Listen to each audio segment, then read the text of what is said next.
All right, so let's play the solo adventure, The Island of Dr. No. Do do do do do do do do do do do do. So this introductory adventure is designed to be played with or without a game master. Okay, playing the adventure solitaire.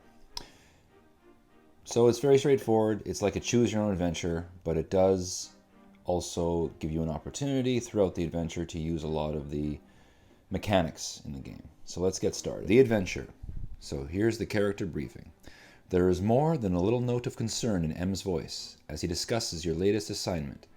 It seems that MI6 operative Pamela Hulk, stationed in Libya, has not filed her last 2 regularly scheduled reports. The volatile nature of that area makes it impossible for other MI6 operatives to investigate there, since they are probably too well known. Thus, you have been selected by M to investigate what is going on. You will be strictly on your own, as not even your own people will know that you are there. If Hulk is found alive and is brought into play, her characteristics are as follows. Hulk's last reports indicate that she was investigating the reported smuggling of highly technical equipment to a research facility of the Pentrock Corporation. Ostensibly, they are involved in developing new methods of drilling for oil beneath the ocean floor. While such an operation certainly calls for the use of high-tech equipment, Hulk was intrigued by the fact that Pentrock was smuggling in the equipment instead of buying it outright. Then she disappeared. There has been no trace of her since. Reports indicate her apartment in Tobruk has been ransacked and is probably under surveillance, so it should be avoided at all costs. M has arranged an appointment for you to visit one Amel Benghazi, the man in charge of the research facility. Your cover is that of a research scientist working on offshore drilling techniques, and, while on a tour of the Middle East, you have decided to have a look at their facility. Okay, so we have the weapon I have chosen, though. I have a Walther PPK, because here in the adventure it actually gives you a couple of items, but I've already gotten a couple of items, so I'm ready to go. Lockpicking set, etc. Okay, where are we here? At Tobruk, you are told Pentrock will send a helicopter for you. It meets you at their private helipad near the docks. After a 10-minute flight, you see a rocky island rising out of the sea with 2 large buildings on it. The smaller of the 2 is a dormitory-style building where the workers live. The larger one has the Pentrock name and company symbol painted across the front. As the helicopter swings around the building during its descent, you notice that one wall extends down to the rocks and sea. At the base of this wall, well below the level indicated by the front door, is an opening in the wall large enough to accommodate a large cabin cruiser. The helicopter lands on a pad about 75 feet from the main entrance. Next to the pad is a vehicle like a golf cart. The pilot asks you to get in, and he drives you to the front entrance. Once inside, you are greeted by the receptionist, a Miss Phyllis Marlowe, who escorts you to Benghazi's office. She tells you to make yourself at home and says that Mr. Benghazi will be with you in a moment.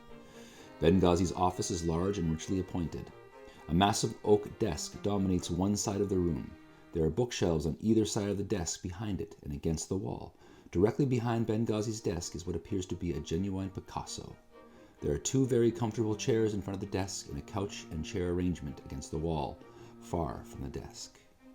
Okay, player decision. A. If you wait patiently for Benghazi, go to paragraph 99. B. If you attempt to search the room, go to paragraph 33. So, what does it say here? You are now into the adventure proper. Make your decision and go to the paragraph you selected. Do not read the other paragraphs until you have completed the adventure and are reviewing your choices. All right, let's search the room. Let's see who we're dealing with here. So go to 33. During your search of the office, you discover the Picasso is hinged and swings out to reveal a key-locked wall safe. If you have the lockpicking and safe-cracking skill, you can attempt to open the safe. The attempt is made at an ease factor of 5. If you do not have the skill, you can attempt to pick the lock using an ease factor 2 dexterity. Okay, let's take a look at Tom Bishop here and see what he has. Does he have lockpicking as a skill? Lockpicking, safecracking, there you go, level 2. Primary chance is 12. So on my character sheet, there is the multiplication table. So the mechanics for this game is all based on this table. So it said that ease factor to pick this safe is ease factor 5. Okay, and we determined that my lock picking and safe cracking skill is primary chance 12. So what we would do is we go to primary chance 12. So my ease factor, the ease factor of 5, I need to roll a 60 or less. Okay, I rolled a 15. That is under 60. So now we refer to the quality results table to see how well we succeeded. So in the range of quality rating 4, it's an acceptable success. 3, good. 2, very good. 1, excellent. So now, let's look at ours here. Our success chance range was 60 or lower. And I rolled a 15. So we come over here. Good, a quality rating of 3. So we succeeded. So back to our player decisions. We have A, if you decide not to try, go to 99. Nope. B, if you roll fails, go to 74. Nope. If you roll a quality rating of 4, go to 76. No, we rolled a quality rating of 3. So let's go to D. If you rolled a quality rating of 3, 2, or 1, go to paragraph 80. So we go to 80. 80. In the safe are papers, reports of oil drilling experiments, and budget projections. There is also an envelope with a map of the entire Middle East area. There are red X's hand-drawn on the map in areas of Lebanon, Syria, Israel, and Saudi Arabia. There is a blue X marking the location of the island you are on. There are lines connecting the blue X with each red X, and the mileage is noted along each line. In the lower right-hand corner is a list of numbers that appear to be radio frequencies. After each frequency is a code number. Attempt to make an ease factor 5 roll against your perception. All right, so let's do that. Okay, Tom Bishop's perception is 9. So the ease factor of 5 is 45. And if you see here, you can see the mathematics as well. 9 times 5 is 45. So you know what your base chance is. So let's see if we can roll 45 or under. Oh, a 1. Excellent. So we know, well, that's the lowest you can possibly roll. So we know then that our result is excellent. So if we go to here, we'd have to roll a 1 through 5 to get a quality rating 1, which is excellent. Okay, now back to the paragraph here. If the roll is a failure, go to 11. No. What did we get here? C, if the roll is a quality rating 2 or 1, go to paragraph 17. Let's go to 17. Paragraph 17. You hear a voice in the hall calling, Miss Marlowe, hold all calls while I'm in this meeting, and call the ambassador and tell him I cannot make it for dinner. You just have time to quickly stash the papers back in the wall safe. Amal Benghazi comes into the office. He is a short, stocky man with thick, close-brushed black hair and an olive Levantine complexion. His mustache is clipped very thin above his upper lip. He asks to see your letter of introduction, which you show him. He tells you, we are always happy to entertain a colleague. However, much of what we do here is classified, so I cannot show you everything. But I think the results of our research will intrigue you. Let me show you around. Go to paragraph 98. Benghazi shows you around the floor his office is on. He points out the glassed-in security office near the receptionist's desk, where his men keep a 24-hour watch on the facilities by closed-circuit television. In the security office is a circular staircase, obviously leading down to a lower level. Also on this floor, he points out, are the computer facilities where his people make the necessary computations for optimum drilling, taking into account rock strata and angle of drilling, and where they feed the results of the research into the computer to achieve maximum results. In another room, there is a scale model of a drilling rig in a water tank. Technicians are operating wind and wave-making machines to test the structural strength of the proposed design. Through a glass wall, you observe a fully equipped laboratory, hard at work, analyzing rock and ore samples that Benghazi tells you were brought up by the drilling. The entire tour takes in the one floor only. If you have either the science or electronics skill, you get one roll against either skill. If you have both, use the one with the higher skill level. If you have neither, use your perception. Use the following ease factors depending on the skill or characteristic used. Science or electronics, 5. Perception, 4. Okay, Tom Bishop does have electronics. So it will be an ease factor 5 electronics roll. Ease factor 5, electronics skill, primary chance of 10. So ease factor 5, Primary chance of 10, 50 or lower to succeed. Okay, a 10. So our success chance range was 50 or lower. Tom Bishop rolled a 10, so a quality rating of 2. Very good. All right, back to our paragraph. Okay, so let's see what quality rating. So C, if the roll was a quality rating of 2, go to paragraph 4. While viewing the operation of the computer room, you noticed the programmer was typing in letters and numbers without using any form of formal computer language or structure. Knowing that a professional programmer would never feed garbage into a computer, because he would get garbage out, you realized that either the programmer was incredibly stupid or the whole thing was staged for your benefit. Go to paragraph 92. Paragraph 92. During the entire tour, you noticed that the facility showed no sign of regular use. In fact, a wall calendar in the lab area still has last month displayed on it. While the researchers may have been too busy to change the calendar, it still seems a bit odd. It is not the sort of thing that would happen in a research facility where precise records must be kept.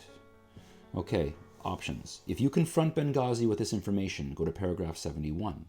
If you leave graciously, go to 57. What would Bond do? Maybe Bond would be pompous and actually call him on it. So let's do that. Paragraph 71. You confront Benghazi with what you observed. He motions, and from around a corner, 3 guards appear. Benghazi smiles and states that he is sorry you had to be so observant, and reminds you that curiosity killed the cat. The man is not only greasy, but a barrel full of cliches. He tells you to put up your hands. So we can A, if you surrender, go to paragraph 72. B, if you attack the guards in hand-to-hand combat, go to paragraph 50.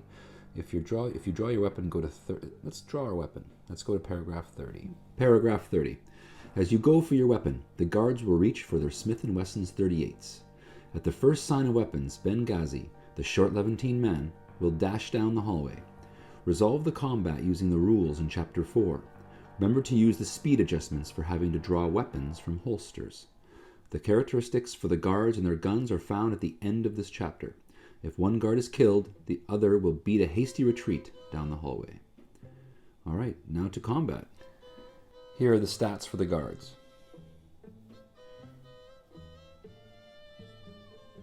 And they have a Smith & Wesson.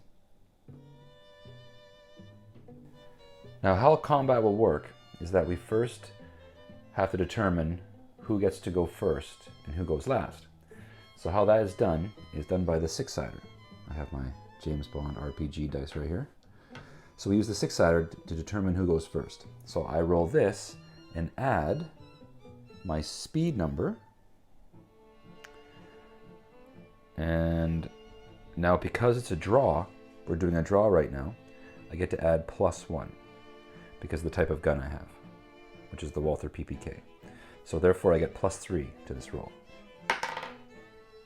I got a 6. Now the guards get to roll for their initiative. They want to beat a 6. They have a speed of 1, and the type of gun they're using is a Smith & Wesson, which has a draw bonus of +1. So they get +2 to this roll.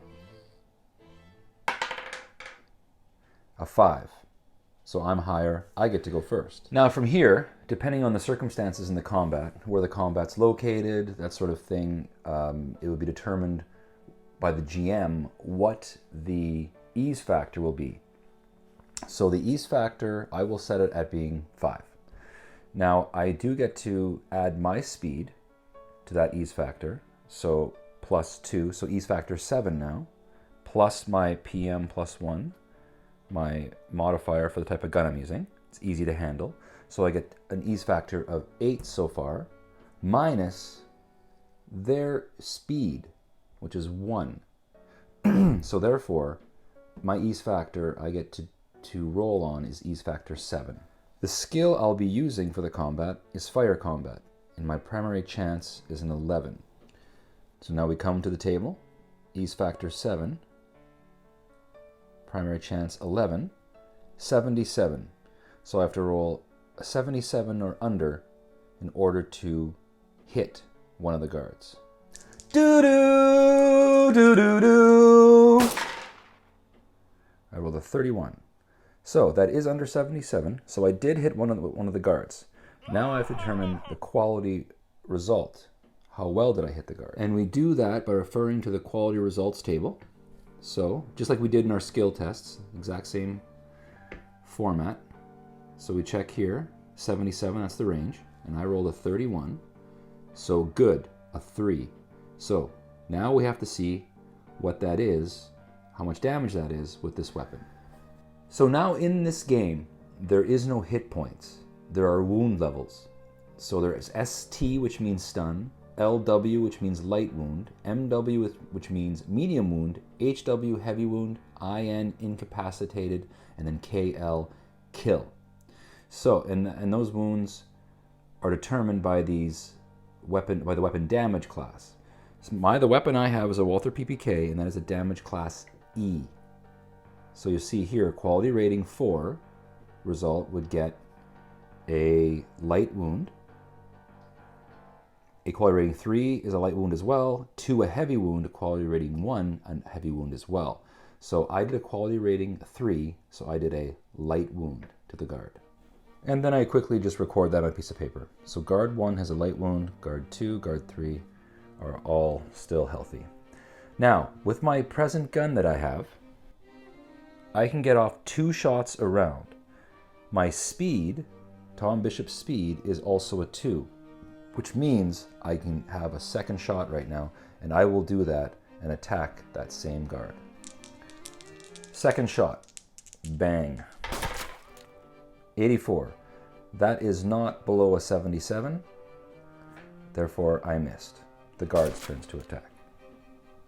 The guards have a Smith & Wesson.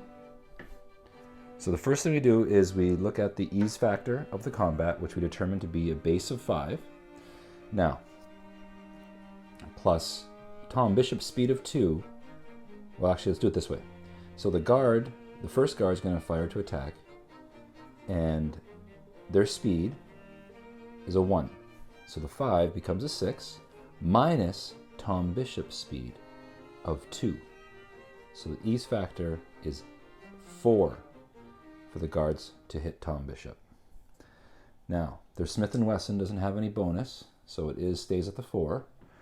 And the roll is now made at ease factor 4, and the guard's primary chance, their fire combat, is 11. Primary chance 11, ease factor 4, 44 or lower.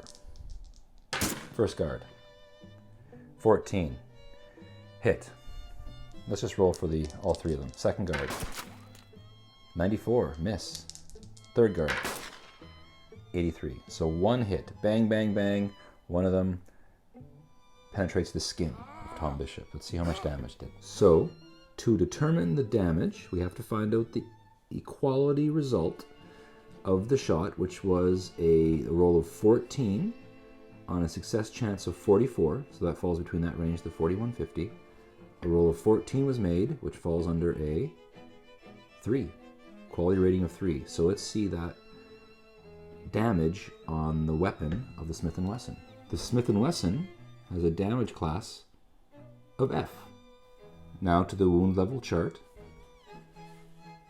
Smith & Wesson is a damage class F, a quality rating of 3, a medium wound to Tom Bishop. Oh. And to conclude this round of combat, we have to check now any characters that have taken any damage to see if they can fight off the pain that they received. Because if they're not able to fight off the pain, they are unable to take any other further actions until they make the pain resistance roll. So they become overwhelmed by the pain, and they essentially fall down, clutching at their wound, crying like a baby maybe. But let's see here. So Tom Bishop took a medium wound. So let's see what it says here. The results are the same as for a light wound, except that the character must make the pain resistance roll at ease factor 5. See, at a light wound, it's ease factor 7 roll, willpower roll. On a medium wound, it's a ease factor 5, so it's harder. So let's roll that and see if Tom can stay on his feet. Tom's willpower is 9, ease factor 5, 9, primary chance, 45 or lower. 97. Fail. Okay, so Tom is unable to take the pain, and he clutches at his wound and falls on his butt and maybe starts crying, I guess. But now we will check the one guard before we continue our story. And the one guard took a light wound, so it's an ease factor 7 willpower roll. Let's check the guard's willpower. The guard's willpower is 5. Ease factor 7. Primary chance 5, so 35 or under. 21. No problem, shakes it off. So our hero's in a bit of trouble here. The guards surround him. He puts his gun down, hands up, tears in his eyes, and let's count this as a surrender. So we will surrender. Go to paragraph 72. 72. You are frisked. Make an ease factor 3 roll against the guard's perception 6. Okay, let's see if the guards find anything. So ease factor 3, perception 6, so 18 or lower, they find some of my equipment. 94, no luck. If the roll is a failure, which it was, or a quality rating 4 or 3, they did not get your lockpicks. If the result was a quality rating 2 or 1, they did find them. They automatically get your weapon. You are placed in an area containing 8 cells. As you look through your small barred window, you notice there is a light in one other cell. If you have your tools, you can attempt to escape. If the lockpicking attempt is successful, go to paragraph 87. If your tools are gone, or the attempt fails, choose one of the following options. Now, it didn't give us an ease factor for picking this lock, so let's just say it's an ease factor 4 lock. So, lockpicking skill for Tom Bishop is primary chance 12, ease factor 4. 48 or lower. 99. Fail. Tom's having some trouble right now. So let's see what options we have. Okay, our other two options: A, if you call out, go to paragraph 39. B, if you sit and wait, go to paragraph 60. Let's sit and wait. Paragraph 60. 5 guards come and unlock your cell and the other lighted cell. You recognize the person coming out of the other cell as Pamela Hulk from the dossier M showed you. The guards escort you through the complex. Go to paragraph 73. You are shown into a paneled, well-furnished dining room. The furniture is all genuine antique, and there's a crystal chandelier over the table, which is set for 3. The guards order you to sit down. After a few minutes, the double doors open, and in walks an Oriental man who wears rubber gloves over obviously malformed hands. He introduces himself as Dr. Julius No. He begs you to be comfortable and enjoy this fine repast, a celebration meal to mark the fruition of his plans. Go to paragraph 70.